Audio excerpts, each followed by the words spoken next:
Good morning and welcome to our Madison Church Online gathering. My name is Stephen Feith, lead pastor, and we're so glad that you're joining us online, whether it's your first time or you've been checking things out. And I get the wonderful honor to invite you to join us in person sometime soon. We'd love to move you from online spectator to in-person participant. Last week we started a new series called Suspicious Faith, and if this is your first Sunday with us, this is a weird series. I just want to warn you on the front side because we are exploring the thoughts and beliefs of three renowned classical atheists, Sigmund Freud, Karl Marx, and Frederick Nietzsche. How's that for a teaching series at church, right? Now you might be wondering, or at least I hope you're wondering, why would you be exploring the teachings of prominent atheists right here at church? The Bible's a big book. I don't know if you noticed. You can look around. It's a big book. Isn't there enough in there from cover to cover to talk about why are we going to outside sources? Well, that's a good question, but the answer is quite simple. The answer is that their critiques of our faith, these atheist critiques of our faith and our beliefs, are just uncomfortably accurate and true a lot of the times. I mean, the things that they're saying, it isn't easy to dismiss if you actually listen to them. It isn't easy to push off to the side. And so we're going to listen. We're going to explore their critiques. Now, it's important to remember, I didn't mention this last week. I kind of talked around it in a different way, but it's important to remember that their critiques don't negate our faith. It doesn't mean that what we believe isn't true, right? As a matter of fact, I hope you don't think that your faith is going to be weaker by the end of this series. You're like, we're going to talk about atheism for 3 weeks. I'm going to have less faith by the end of it. That's not true.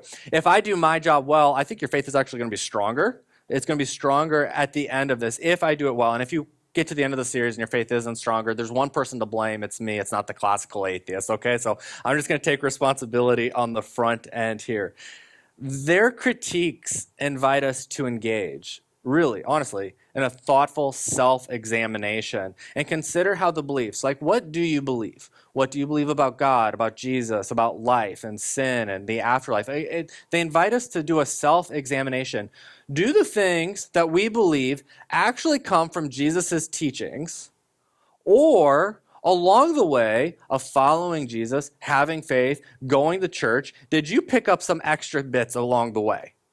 And that's what we're looking at throughout this whole series. Because oftentimes, if you didn't pick it up last week, the problem that Freud had with our faith wasn't really a problem with our faith. The problems that Freud had with our faith was actually just kind of a distortion that we carry of our faith. I stumbled upon this quote this week. I thought it was great. If we have not taken the time to cultivate the skills, habits, and dispositions that allow us to hear the voices of outsiders, we, Christians, risk falling into a state of interpretive arrogance. Yes, this means we start thinking that our words are God's words, and that's where we get in trouble, right? I mean, that's where it gets confusing. And so we have to be willing to listen to folks, not just the people who agree with you. That's easy. It's easy to be in a small group with other Christians and to believe with that. It's easy to be at Madison Church and you're like, well, I like most of these people, so most of them are okay with me, right? It's important to listen to people who don't share your faith. It's important to listen to people who adamantly disagree with what you believe, because there is truth in it. There is a benefit to listening to outside voices. In our study, I hope it really encourages us to reevaluate aspects of our faith that might be rooted in error or superstition or even illusion. It's that idea of making God in my image. Who do I need God to be in this particular moment? And as I was thinking about it even this morning. This is the last minute note I wrote in. Like, even though these atheist thinkers, when giving their critiques, they didn't intend it to help your faith grow, today it's going to help your faith grow. So whether they like it or not, their critiques are going to help your faith grow. And as I mentioned last week, I just quickly going over it again, we're talking about suspicion throughout this series, not skepticism. And there's an important difference. Suspicion seeks to uncover the potential duplicity and hidden motives within people like me, pastors, clergies, and institutions like the Catholic Church, like religious organizations. But it also invites us to be suspicious of ourselves. Okay, so be suspicious, have a suspicious faith. Skepticism, on the other hand, which is what we are not talking about in this series, is about evaluating evidence and facts. Now, we love that, or I love that. And we'll do series throughout the year in which we're going to talk about, like, where did the Bible come from? Can we trust the Bible? We will throw these things against the wall and really test it to be skeptical. But in this series, it's all about suspicion. What are the motives? And with this understanding, let's turn our attention to, I bet you haven't heard this in church, Karl Marx. His unique perspective on religion and faith intersects with our theme of examining hidden motives, and it's relevant in our journey to understand the complexities of faith and its impact on society. So, Karl Marx, a little background for you, born in 1818. That does make him older than Sigmund Freud, for some of you who remember that useless fact last week. Again, I'm prepping you for Jeopardy because I do want 5 to 10% thrown back at me if you ever get on and win. But he was born in Prussia, that is modern-day Germany. Marx pursued a diverse education. He got educational degrees in law, history, and philosophy. So that's quite the spread in terms of academic pursuits. He had a job as a journalist. He did a lot of writing, and that obviously is what shaped so much of his political and philosophical ideas.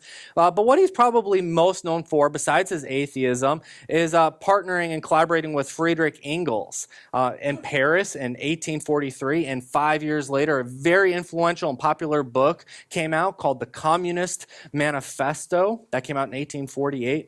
But beyond his contributions to communism, Marx is notable for his critiques of religion, and not just his critiques of it, his objection to people of faith. Now, Marx's view on religion, it was deeply rooted in his belief that it functioned as a form of social control. Faith and religion was about controlling the masses. It was about pacifying crowds and getting them to do what a few people wanted them to do. But it wasn't just a few people on top. It was good for you and me, the little people on the bottom, because it helped us just get through our hardships and dealing with inequality. In his own words, quoting the Communist Manifesto, religious suffering is at the same time an expression of real suffering and a protest against real suffering. Religion is the sigh of the oppressed creature, the feeling of a heartless world, the soul of soulless circumstances. It is the opium of the people. Marx describes religion as the opium of the people, emphasizing, and if you didn't know this, opium is a painkiller. It's a numbing agent. That's what it does. And he says, just as opiums and opioids numb people, so does religion. Now, he calls a critical drawback, though. He says opium can alleviate physical pain. Anyone who's ever taken an ibuprofen, a Tylenol, you don't need to have a prescription to do this. Anyone who's ever taken a painkiller, you know, you got a headache, you take a painkiller, the headache goes away. Well, what caused the headache? Well, you don't know, you just want it to go away, so you take it. And that's what he's saying religion is just like. It is a societal headache that we have. We don't know why we have it, but we take the ibuprofen and it goes away for a little bit. Now, that's okay if you have a headache out of the blue one day. But if you're somebody, you're having a headache every day, and that headache comes back no matter what, if you're not on ibuprofen, there's a significant problem going on. There's something we need to deal with. And if we just keep taking the ibuprofen or the Tylenol, and we keep just saying, well, you know what, it'll eventually go away, it'll eventually get better, maybe. But I also know we have a lot of medical professionals in the room and watching online, and you're saying, go see your doctor. If you have a chronic headache for months and months and months and you don't know why, you need to go in. Stop taking painkillers and ignoring that. And that's what Marx says religion is like. We have problems in society. We have problems in culture. There are problems that need to be dealt with. There are problems that you and I need to come together and deal with. But what do? We don't deal with it. We just insert a little bit of faith, a little bit of religion. A little bit. And in this way, Marx is a little bit like Freud, because he's saying religion is really just offering us a form of peace. You know, life's hard. What happens after we die? All of these things are big and scary, and we're simple, and so we need something to believe in. But Marx goes further than Freud, which is interesting because I mentioned earlier, Marx is older. He was born before Freud, and so Marx was putting this stuff out. I think Freud missed it, but Marx contends that religion's comforting influence diverts attention from the actual sources. So it's not just about me and me not dealing with stuff. There's a community aspect, because you don't want to deal with it too. And you don't want to deal with it too. So what are we going to do together? You don't want to deal with that. I don't want to deal with that. We're just going to get together and we're going to not deal with it together. And we're going to use religion, we're going to use faith, and we're going to use church and our beliefs and our practices and the things that we call sacred and the things that we call tradition. And we're going to use that so that way we don't have to think about it until it gets really bad. And then maybe we'll do something, but then it's going to be back to business as usual. And you're saying, man, that sounds a lot like modern culture. Yes, it does sound like modern culture. Marx's critiques were developed nearly 200 years ago, and they're still wildly relevant today. Historically speaking, just in the last few hundred years, religious institutions have aligned themselves with oppressive political and economic systems. For example, during the era of European colonization, the Christian church provided moral justification for the conquest and domination of indigenous populations. People felt bad about this, right?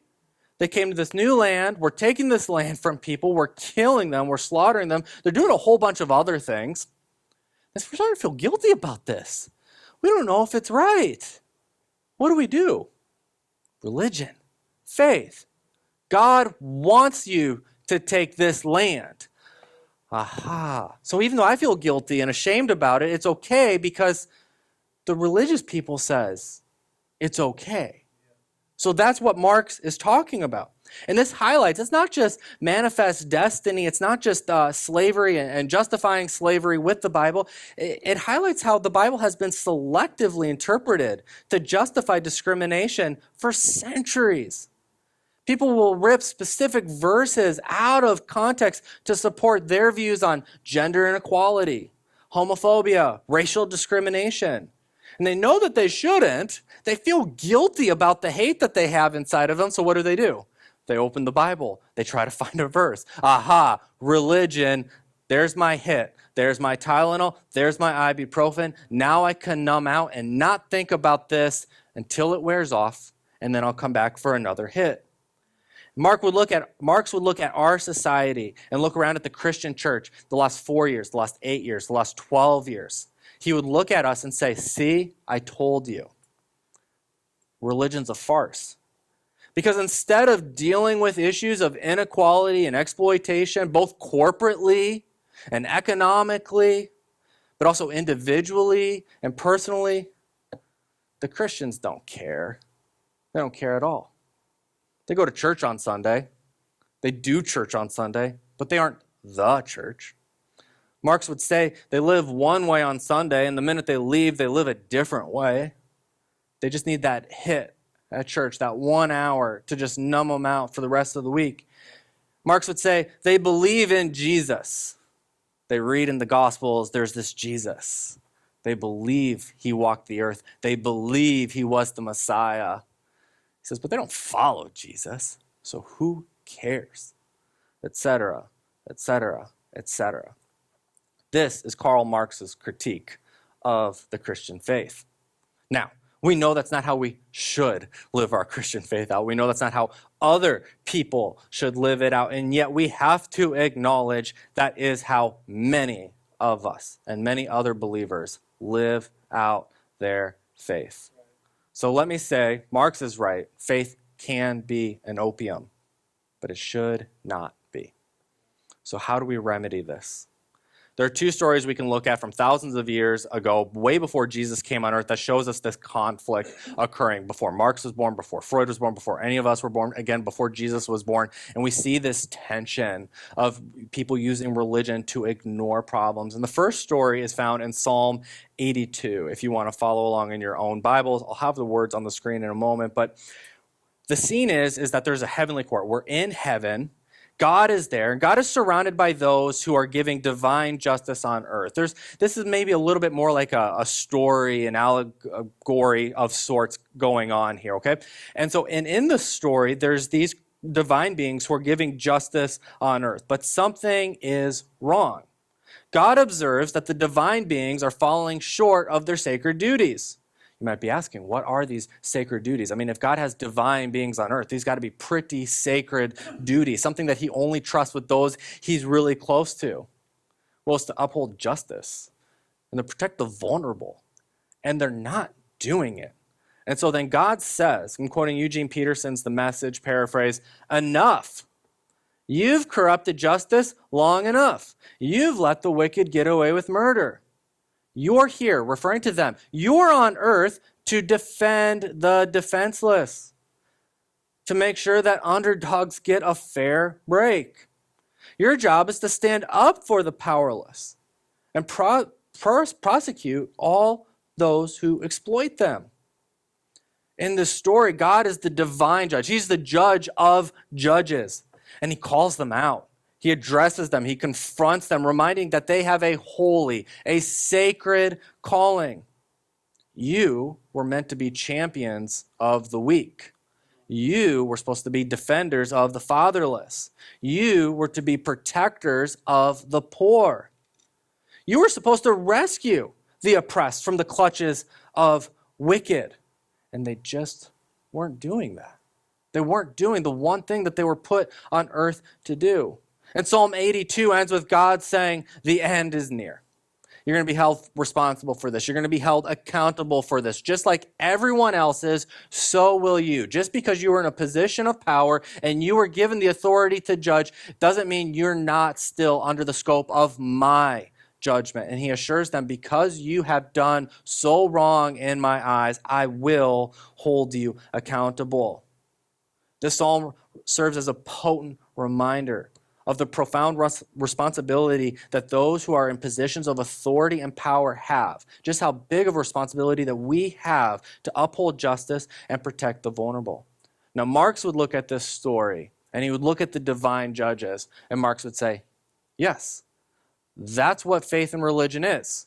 It's a few people on top who just do a few things to keep everyone pacified, and then they move on. But in the story, we see that God confronts that. Marx, that might be a reality that is happening in some places, but that does not mean God's okay with it.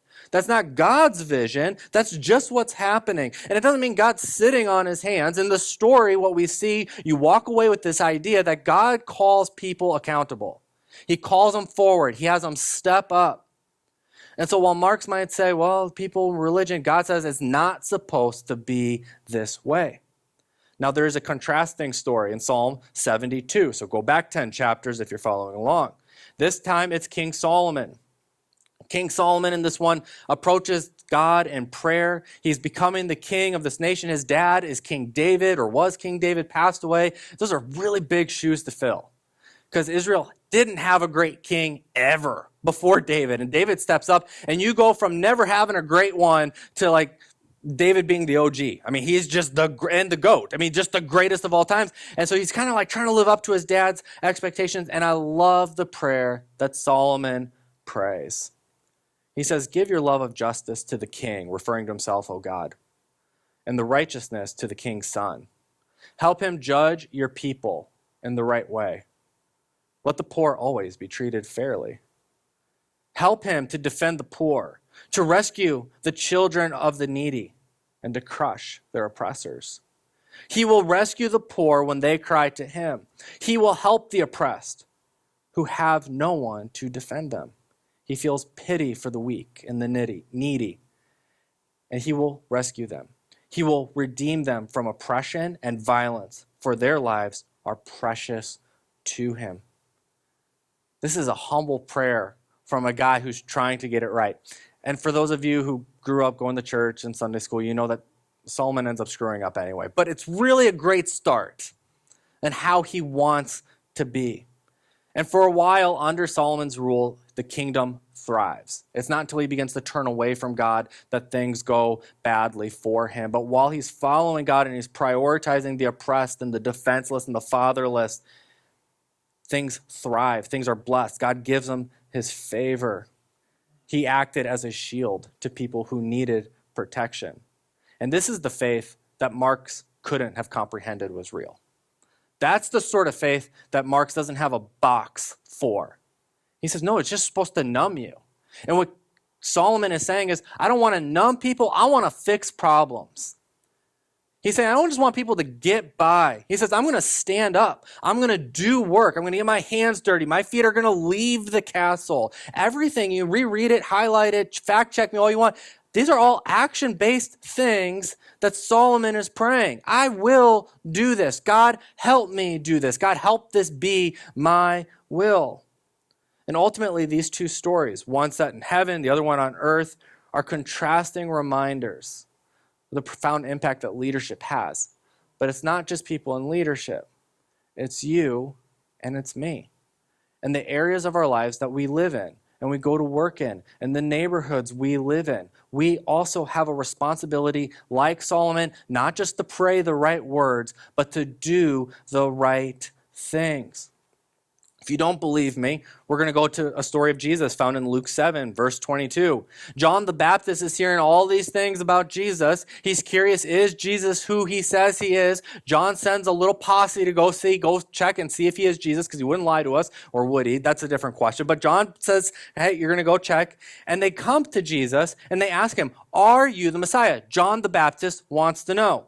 And Jesus, of course, just can't say yes. He, of course, can't just say no because he's Jesus. He always has to make this just a little bit more complicated than it needs to be. Jesus doesn't tell them what to think. Instead, he says, go back to John and tell him what you have seen and heard. Well, what have we seen and heard? The blind see, the lame walk, those with leprosy are cured, the deaf hear, and the dead are raised to life, and the good news is being preached to the poor. Well, Jesus doesn't tell them what to think, but he tells them instead, this is what I'm doing. Now, based on what you know the Messiah should do, go back and report to John who I am. You decide. Now, if you're a first century Jew sent by John the Baptist and Jesus says, look at all these things I'm doing, and in the back of your mind, you have a couple different Psalms in mind. You have Psalm 82 and you have Psalm 72. Which Psalm are you thinking is more like the Messiah? Psalm 72. He's got to be the Messiah. Jesus was prophesied over and over again in the Old Testament that this is what he would do. He would stand in the gap, and he would stand up for those who had no one else standing up to them or for them. Social outcasts, economic outcasts, all sorts of outcasts. How did they know Jesus was the Messiah? Because people experienced healing. How did they know Jesus was who he said he was? Because people experienced life. People were told about God, and that's how Jesus backs up the claim that John is asking. Who is he? Is he the Messiah? Jesus says, look at what I have done. Now, you and I, we're not just believers in Jesus. That's Marx's complaint. We're followers of Jesus. Can that be said of us, for those of us who claim to be followers of Jesus? Do the people around us find healing? It doesn't have to be supernatural healing. Somebody who's sick is automatically healed. But in general, in life, do people find healing when they're with us? Do they find life around us, or do we take life? Do they find God because of the words we use, the things we do, the thoughts we think? I'm not calling you to be perfect. I'm just wondering if the trajectory of your Christian faith and the way you follow Jesus is in the trajectory of Jesus, or if it's stagnant, or if it's non-existent at all. Last week, I had a mirror on stage and I challenged you. I said, this isn't about getting good at judging other people. I don't want you to be suspicious of the faith of the person sitting next to you or in front of you. I want you to be suspicious of your faith, to look in the mirror. But this week, I want to challenge you to step up. In the face of intricate issues and the potential for disillusionment, silence and apolitical stances are not the answer.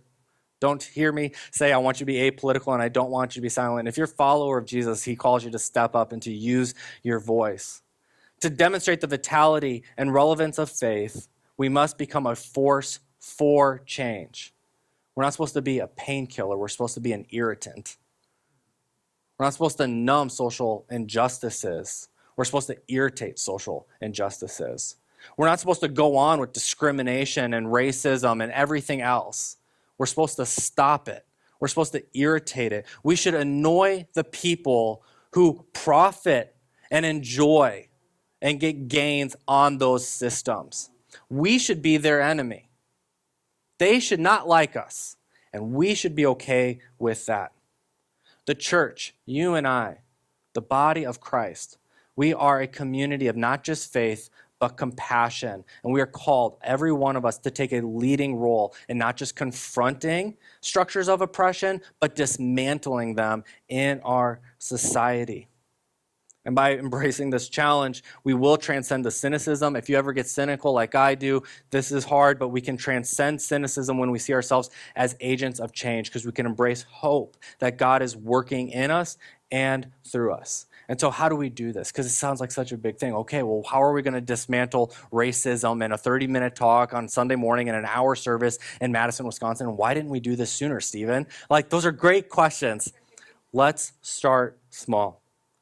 We need community-centered solutions. Many of the challenges we face in our city and in our country require a community type of solution, an answer. Not one person can do this or figure it out. It takes all of us. And we will address the issues more effectively and create lasting change when we collaborate. A collaborative approach will lead to collective transformation all around us, where we can empower individuals and families to rise above their circumstances. But it's not just coming together to do good work. I love that, but that's where it starts. It's not where it ends. We need to love everyone the way that God loves them. And I hope that you get tired of hearing me say that every week. I'm just going to continue to bang that drum till the day I die. We have to continue to love. We have to learn to love other people like God loves us. What does that mean? Unconditionally and with deep compassion. We have to love them. This kind of love is transformative, and it has a profound impact on individuals. We've got to start by examining our own capacity for compassion. That might be where we need to start. If we can't love ourselves, we're not going to be able to extend love to other people. And so we need to begin to do the work to love ourselves so we can extend it to other people. And so we're going to begin by thinking, it's not me, it's we. We're going to do this together. And together, we're going to extend love to other people. And then we're going to have partners. And this is what I alluded to during the connection card bit. At Madison Church, we have strategic partners in the city. And why is that? Because I don't believe we're Superman. I don't believe we get to fly into the city, beat the bad guy, and then fly back out of the city into the next one. That's so arrogant. And the church has been guilty of that. Well-intended, definitely well-intended. We want to help. We're eager to help. But we got to stay in our lane. And so one of the partnerships we're developing right now is with DAYS. It's Domestic Abuse Intervention Services right here in Madison. That, domestic abuse primarily, it doesn't exclusively, but it primarily affects women in our city. And DAYS doesn't just help them get out of these relationships, it helps them rebuild their life. It does counseling, they do phone calls, they do all sorts of things. And in February, we're having a person from DAYS come out. The plan is every single week in February to talk about a different element of domestic abuse, what it looks like and how we can help. What does Madison Church know about domestic abuse? What do I know? Not enough. But we're going to partner with the people who do this for a living and have a proven track record of helping. That's what we're going to do. We're going to partner with them. We're going to partner, and we have partnered with Nehemiah in town. They help people who are formerly incarcerated, which in the state of Wisconsin primarily affects people who are black and brown. Okay? So we partner with them. It doesn't exclusively, incarceration doesn't exclusively affect those people, but it primarily does in the state of Wisconsin. Well, what do I know about being black? Nothing. Absolutely nothing. But I'm going to partner with a black-led organization that has been solving these problems and helping people and has a proven track record of doing so. So we're going to do that. And this is how we do it together. We do it as a community, and we grow in love with each other, because as we rub shoulders, whether it's at the gratitude dinner, we have a blood drive in January, we're going to do a drive 4 days in February, no matter what it is, we're going to rub shoulders with these people, these professionals who are helping, but we're going to rub shoulders with people who have been positively impacted by these programs. Again, it's not about you figuring out how to solve all of the world's problems by yourself. You can't do it. It's too big. If somebody could have, they already would have. It's essential to remember that change starts small, but it accumulates over time. And I do want to say, for those of you who are already dedicating your time and efforts to various causes, I'm not seeking to burn you out or take advantage of you. Thank you. Thank you. But I want to get you started. I want to get everyone started, because here's the thing. Here's what I worry about sometimes. I got a nice puzzle here. Okay. We have the vision of what this looks like, of what the kingdom of God looks like, of what the gospel transformation looks like, without racism, without homophobia, with all of these things, and we think, how am I gonna do this? Well, as I mentioned already, the good news is you don't have to do it alone. I just need you to be one piece. Just need you to be one piece. Can you be one piece? Because the problem is, right now, we have this vision. And we're like, this is, we need world peace or whatever. We got to do this. The gospel. Okay, it's gone.